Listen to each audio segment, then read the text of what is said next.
चकाचक नाविन्य महेंद्र ज्वेलर्स, राजारामपुरी आणि भाऊसिंगजी रोड, कोल्हापूर, दातेमळा, इचलकरंजी, बुधवार पेठ, कराड।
आलेल्या अनेक संकटांना तोंड देऊन स्वतःच्या पायावर भक्कमपणे उभी आहे।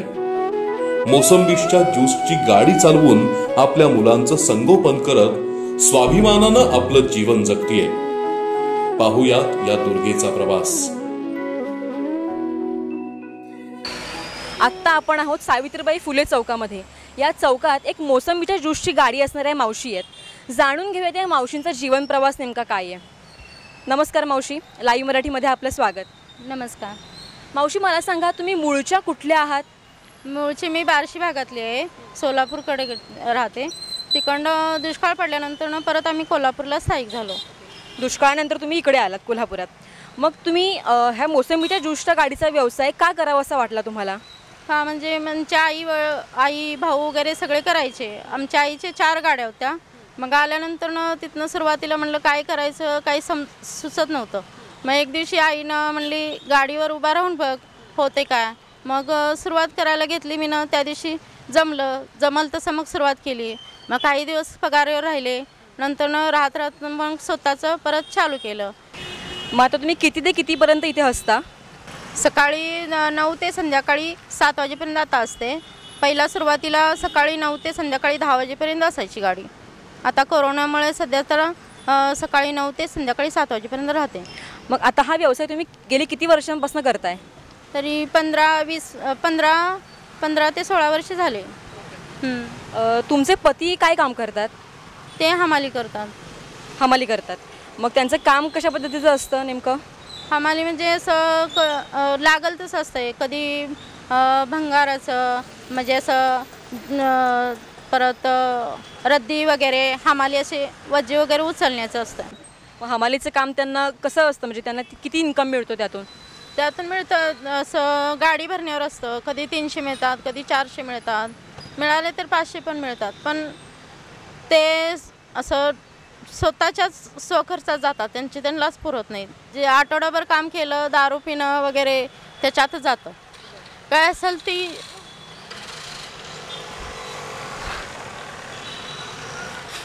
बालवाडीपासून मोठ्या मुलीला पण 12वी सायन्सपर्यंत शिकवलं। तिला पण 54% पडले 12वीला। सायन्स पास झाली। तिचं लग्न झालं मोठ्या मुलीचं। आणि आता छोटी मुलगी आहे मधली, ती 12वीला आहे। ती पण कॉमर्सला आहे, हिंदुमती हायस्कूलमध्ये आहे। आणि छोटा आहे तो 10वीला आहे मुलगा, तो पण आता विद्यापीठाला शिकत आहे। या मुलांचं, तिन्ही मुलांचं शिक्षण तुम्ही या व्यवसायावर सगळं केलंय? हो, या व्यवसायावरच सगळं केलं। मग आत्ता तुम्ही ह्या घडीला राहताय कुठे कोल्हापुरात? या घडीला मी आत्ता कोल्हापुरात राजेंद्रनगरमध्ये राहते। आता राजेंद्रनगरमध्ये तुमचं स्वतःचं घर आहे की तुम्ही भाड्याने राहताय असं काही? नाही, स्वतः मी असं रोजचं ह्याच्यातनं व्यवसायातनं 10 कार्ड, कधी 50 कार्ड, कधी 100 कार्ड असे ठेवून मी पैसे साठवले। त्यातले 10,000 कधी 5,000 असे पडे करून वरचीवर साठवत गेले। झाले त्याचे दुप्पट झाले, तिप्पट झाले, असे 2-3 लाख रुपये झाले। 2-3 लाख रुपये झाल्यानंतर मग मी ते घर घेतले। मी या व्यवसायावर मावशींनी स्वतःचं घर घेतलंय। इथूनच समजतं की मावशींना किती कष्ट पडले असतील आणि त्यांनी किती गोष्टी सहन केल्या असतील। आता मग तुमची मुलगी जी आहे ही, की तुम्हाला मदत करते काय कामामध्ये? हो, भरपूर मदत होती मला. मुलांची दोन्ही पण मुलं मला मदत करतात. शाळेला जायच्या पूर्वी एखाद्या वेळेस जर मला लेट झाला तर मुलं माझी गाडी उघडतात, सुरू करतात आणि नंतरनं संध्याकाळी आल्यानंतरनं पण मदत करू लागतात. त्याच्यातनं अभ्यास वगैरे इथंच गाडीवर बसून वगैरे करतात ते बसून. सुट्टी वगैरे असलं तर घरी मी ठेवत नाही, मुलाला सोबतच घेऊन येते आणि गाडीवर बसूनच इथं अभ्यास सगळा पूर्ण घेते मी त्यांचा करून. तुझं नाव सांग. मधुमती सोमनाथ वाघमारे.